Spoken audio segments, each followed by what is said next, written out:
All right. We've all heard, it's all about what's in your mind. It's all in your mind, what's going on. And so mindset is something that's powerful and impactful. And today I'm joined by my health coach, Danielle E, as we talk a little bit about this idea of mindset, which is one of the 6 M's from her book, Happy, Healthier Life Journal. Or did I get them backwards? No, Happy, Healthy Life Journal. Yeah, there we go. So tell us a little bit about the journal as well as tell us about mindset. All right. So the Happy, Healthy Life Journal, we talk about the framework of my coaching platform, the 6 M's: meditation, meals, movement, motivation, mindset, and merriment. It's a really great way to provide reflection and awareness in the different areas of your life that offer whole health. So tell us about the mindset part. All right. So mindset is interesting because it really can dictate all of the other things. It's how you feel about yourself. In the training and coaching world, we call it self-efficacy, that sense of believing in yourself. And there are 5 points that help us with that, especially if you're struggling in that sense of belief.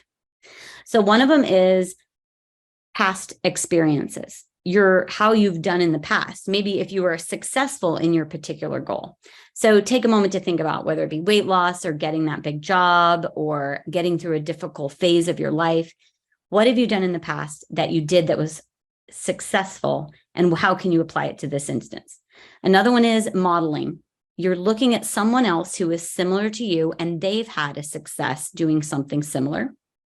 Next, we've got the social aspects of it, getting coaching and feedback and support on how you're doing in your tasks and your experiences. Then we've got imagination, imagining yourself successful and seeing yourself already winning, already accomplishing the goal. And I love imagination. Yeah. I actually do something on a daily basis called Imagineering, which is kind of journaling, but it's in my future life, everything's perfect. Well, not perfect, but I've got everything I want. What does it look like? So I use that imagination to help set the mindset. Yeah, I like that. The last part of it is whenever you're actually doing the physical steps, take note of the physical and emotional feelings that you have about it so that you're living in the moment and it feels like it's happening, good and bad.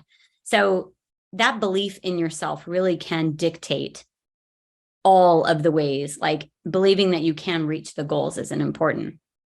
So cool. So what else do we need to know when we're thinking about mindset? I like to think of it as there are ways that you can use your own tools. And Carol Dweck wrote a great book, The New Psychology of Success Mindset. And she talks about fixed and growth mindset. So fixed is pretty much you're staying in one place. This is the way it is. I can't change anything. Or growth, because you have that potential. You are literally potential that just needs a path and you can do anything. So I look at it from these 4 things. 1, reflection. It's great to reflect and see how the day went or what you want out of life. Your values, going back to those core values. One of mine is freedom. So I like to make sure that I am working with clients that I want to work with. I'm working on a schedule that I want to work with. Then we've got gratitude. We want just every day. Gratitude changes the perspective of everything. Gratitude changes the mindset. We've been doing an interesting exercise in one of my book clubs that I think I might recommend that book by Carol for our next one. But we're doing gratitude. Each day we have to come up with 10 things that we're grateful for. And we're going through the alphabet. So every day, so there's 6 of us. And so every day we, in our WhatsApp group, say, what are we grateful for? And sometimes we forget things like today is K and I didn't put down my Kindle. I didn't put kindness. Oh, I love amazing. that. I always try and write my list of 10 and then I look at theirs and it's just like, man, there's so much to be grateful for. And so, yeah, that's our theme this for November is being grateful. I like the idea of just a letter every day. I may try that. The last one is kindness. Kindness. Brene Brown talks about about this concept of whatever you want more of in your life, you need to do more, and think of it like an athlete. So like a swimmer wants to get better at swimming should swim, right? If you want more compassion in your life, you should be giving more compassion. So I feel that way about kindness.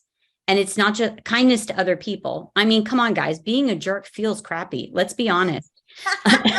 If it feels crappy, then why do so many people do Why it? do so many people do it? I don't know. They want to share others to feel it. I don't know. But being kind to people, I'm not talking about being that kid on the playground that walks up to everybody and says, "Will you be my friend?" That's kind of creepy. I'm talking about just generally being kind to others. And even more important is being kind to yourself, because we have that inner head game, which gets us all set up that we're not good enough. We don't look right in this outfit. Nobody wants to hear me speak. Even yoga, like people, they get mad at themselves for falling over in tree pose. I'm like, come on, there's bigger things out there. Why So do you think we're so hard on ourselves?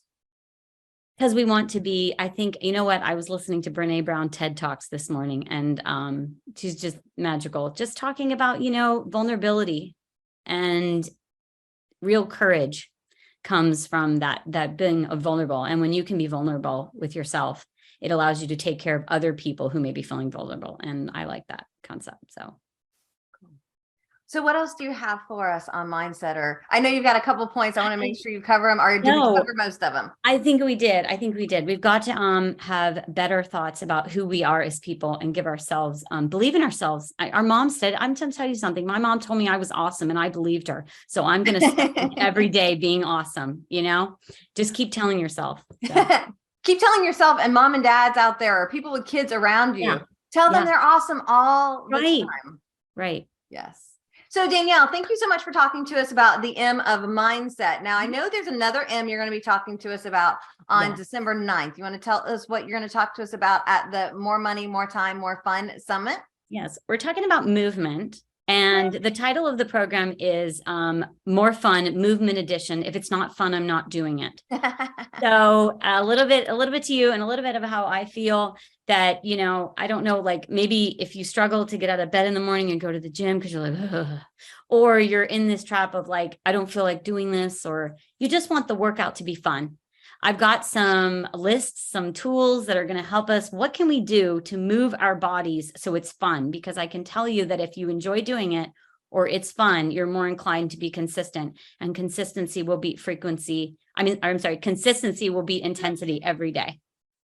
And I like the fact about I give myself permission not to have to be intense every day. Right. So I will put in the description the link to get your ticket to the summit. Danielle, I want to say thank you so very much for being here with us. We tried live. Now we're trying recording. It's fine. We'll share it. All is good in the world. So thank you so much. And thanks y'all for watching, and we'll see you soon. Thank you. Bye-bye. Happy networking, y'all.